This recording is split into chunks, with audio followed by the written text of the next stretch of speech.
In the name of Allah, the most compassionate, the most merciful, dear friends and fellows.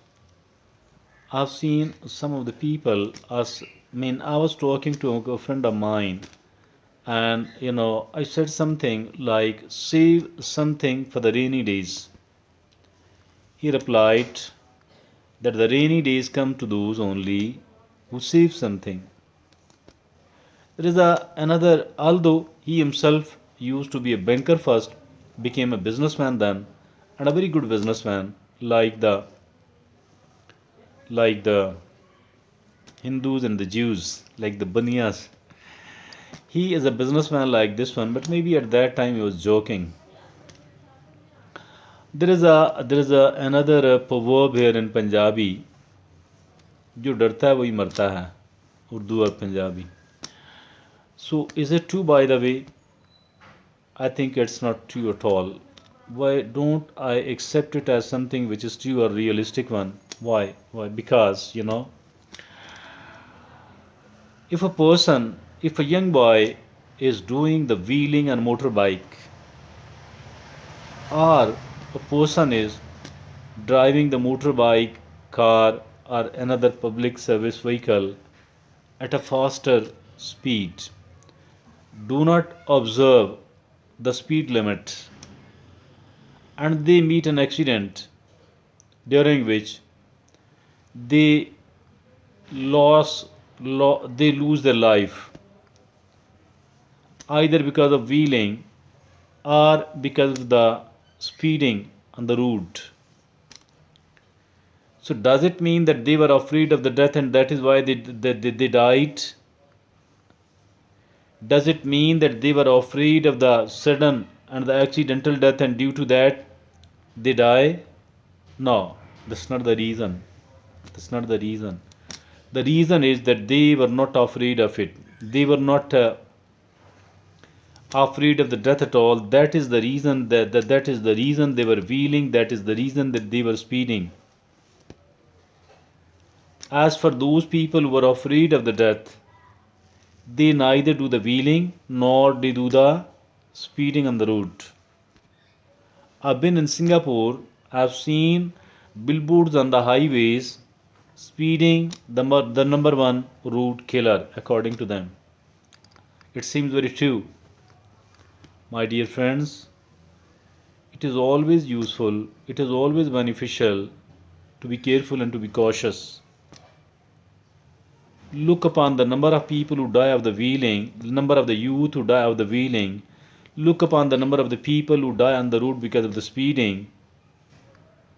Those who are afraid of the death, they drive very carefully, very cautiously on the roads. And once they are careful and cautious enough, they are not wheeling, they are not speeding. Still, they might die because of the mistake or the error of someone else. But these people will be lesser and much lesser in numbers as compared to those people who are careless and cautionless. They are wheeling and they are speeding on the road.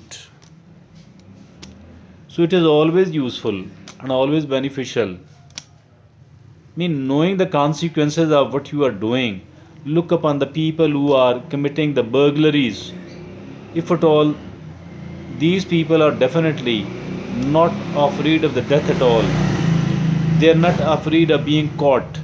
They are not afraid of being punished.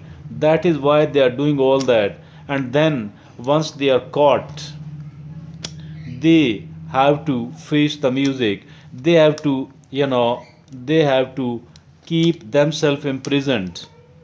They will be the inmates for a longer, might be for a long, maybe for a longer period of time. So whatever somebody is doing, I think there are good number of chances that she will be facing the consequences of it very soon. There is another proverb of Punjabi, although it is very different from the one which I which I which I spoke earlier, my dear friend. This proverb says, "Bakre ki maa kab tak khair manayegi." It actually mean that if a person is doing the wrong thing, if a person is committing a crime, if a person is not careful and cautious enough, sooner or later she will be punished and cannot keep oneself aloof from this punish, cannot avoid the punishment forever. So, dear friend, always be careful, always be caution, always observe the caution, always be cautious, because as far this caution, being cautious is concerned, as for these observing the rules are concerned, I think it protects us. Does not mean that it ensures and guarantees our protection, not at all, but it enhances a lot the chances of our protection. We will remain safe, inshallah. We will remain safe, inshallah, if at all we are observing the caution, if at all cautions, if at all we are observing the rules, making of the rules for the sake of our safety, for the sake of our development. That is very important. Learning something and making the rules, observing the rules, that is really really important. But observing the rules is not enough. I mean actually I mean making the rules is not enough. We need to observe, we need to practice, we need to put into the use all of these rules which we have been found making, which the rest of the people have made, but these are found beneficial and useful. So, dear friend, never be a cautionless person, never be a careless person, never act in an irresponsible manner. Actually, those people who are not afraid of it, those people who are not who are cautionless, they people are acting in quite an irresponsible manner, and those people who are acting in an irresponsible manner, obviously they do have to face the music. They cannot evade the punishment, they cannot evade the consequences of all that. So, dear friends, always keep yourself cautious enough. Be a careful person and have a long-term planning as well. What is meant by this long-term planning? It actually means that we are knowing what are going to be our future needs and how to be able to meet those future needs. So this is always observe the caution. Thank you.